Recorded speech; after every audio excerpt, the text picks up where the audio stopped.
Olá, investidores! Tudo bem com vocês? João Noronco aqui, analista da Suno Research, e hoje no nosso vídeo vamos falar um pouquinho sobre Petrobras, que é uma companhia que tem caído ao longo do dia de hoje, enquanto eu gravo esse vídeo, muito por conta da divulgação do relatório de produção e vendas. A gente vai dar uma olhada no documento, eu vou trazer um resumo para vocês, eu vou mostrar o documento para vocês, e eu acho que pode ser bastante interessante para todo mundo, tá?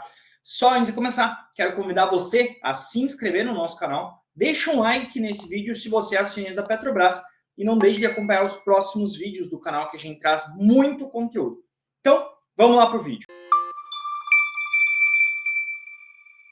Bom, o que está acontecendo, né? A gente viu o Petrobras cair um pouco ao longo do dia de hoje, e isso muito motivado pela divulgação do relatório de produção e vendas. E aí, o que é esse relatório? Para quem não acompanha, né, para quem não conhece o mercado, quero trazer para você, deixar você bem a par do que está acontecendo, tá? Primeiramente, tranquilize-se. O relatório de produção e vendas, ele é um documento divulgado anterior à temporada de resultados, onde ele traz, como o próprio nome já diz, a produção da companhia e as vendas. Quando a gente olha a produção, a gente tem visto uma queda na comparação ano contra ano, mas isso é normal em uma petroleira. Vou explicar tudo para você se acalmar e entender muito mais sobre o setor de petróleo, tá? Sem mais enrolação, eu trouxe aqui o documento, vocês estão vendo o documento na minha tela. Esse documento, basicamente, ele tem diversos anexos, como vocês podem ver, tá? Que é o volume de vendas consolidado, você tem abaixo dele a exportação e importação líquida, então você consegue ver quanto que a Petrobras importou e quanto que ela exportou hoje, e cada ano que passa, ela tem exportado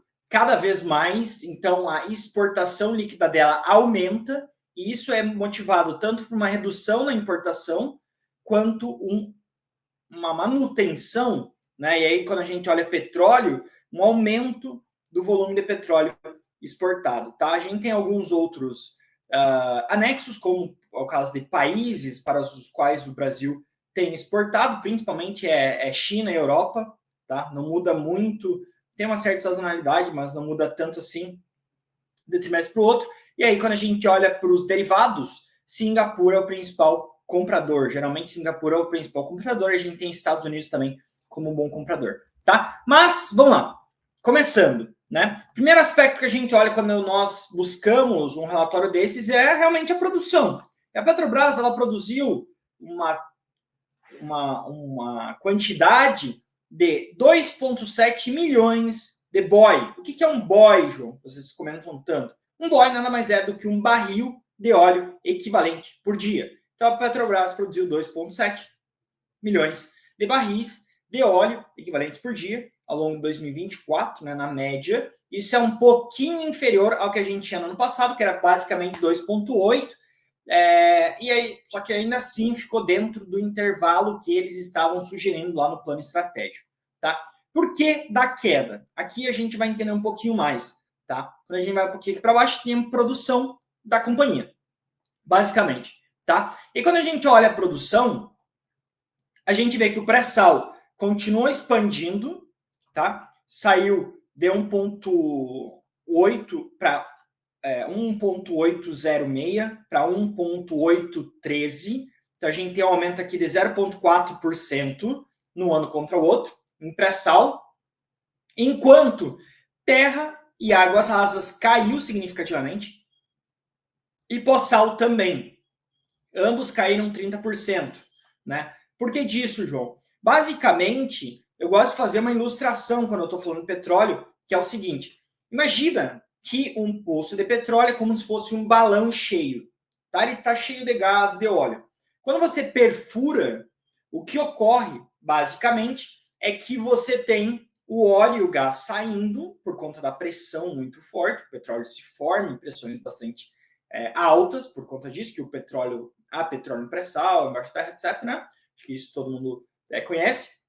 Mas, à medida que ele sai, o balão ele vai, entre aspas, esvaziando, né? Imagine um balão aí na sua casa cheio de ar, você solta a ponta dele e ele vai esvaziando. À medida que ele esvazia, você tem uma diminuição da taxa de saída de ar, tá certo? Então, quando você larga a boca do balão no primeiro momento, é muito ar que sai, né? À medida que o tempo for passando, essa derivada, para quem é um pouco mais técnico, vai diminuindo, e por conta disso a taxa ela diminui, você vai tendo menos ar saindo ao longo do tempo. Esse seria um decaimento da saída de ar em um balão. O mesmo ocorre com um poço de petróleo. À medida que você extrai óleo e extrai gás natural de um poço, você tem a diminuição da sua pressão e com isso a produção ela tende a cair, tá? Então ela tem um momento de ramp up, que você vai colocando mais instrumentos, vai perfurando mais poços, tudo mais.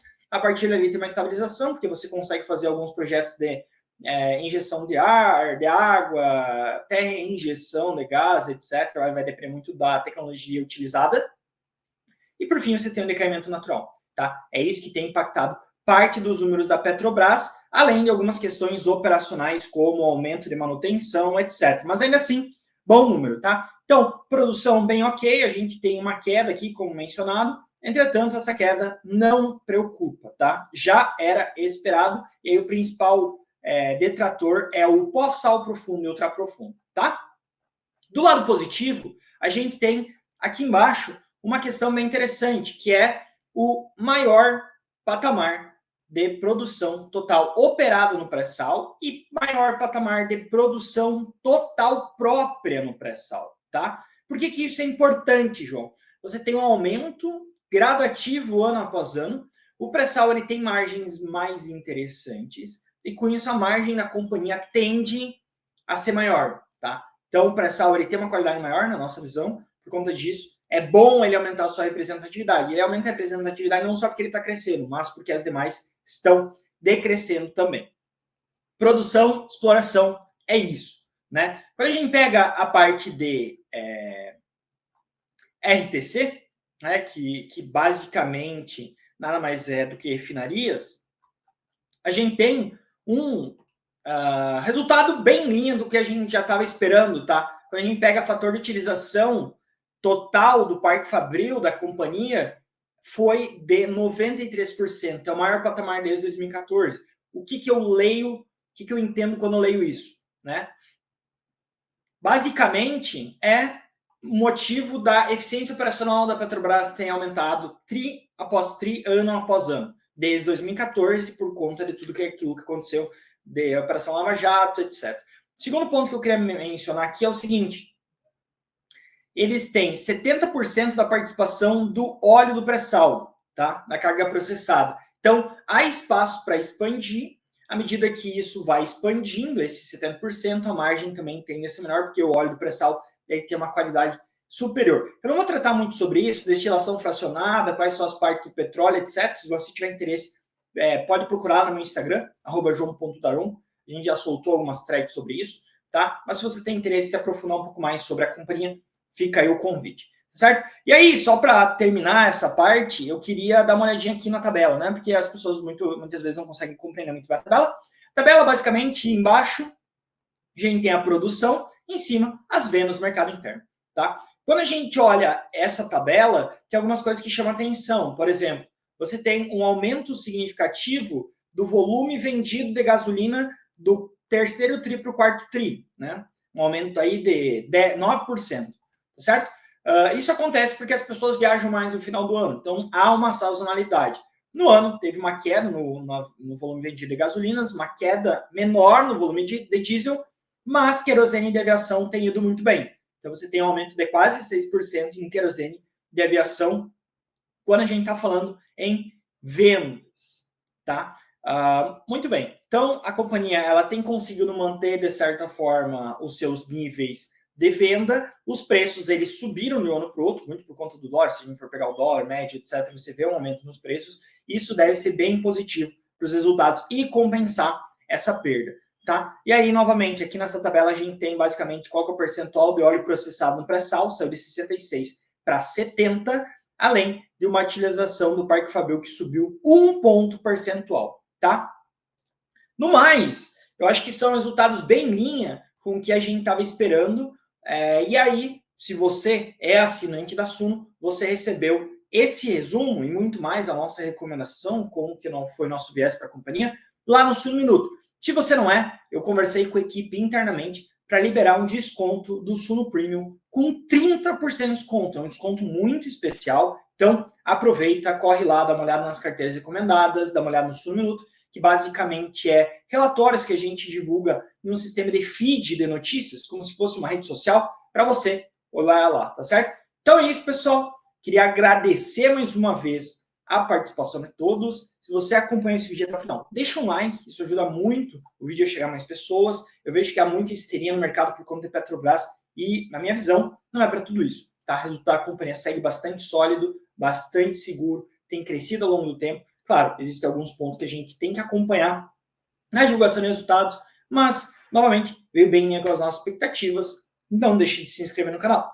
e deixe nos comentários o que você achou do vídeo. Manda seu feedback. Quero te ouvir, tá certo? Forte abraço a todos e vejo vocês no próximo vídeo.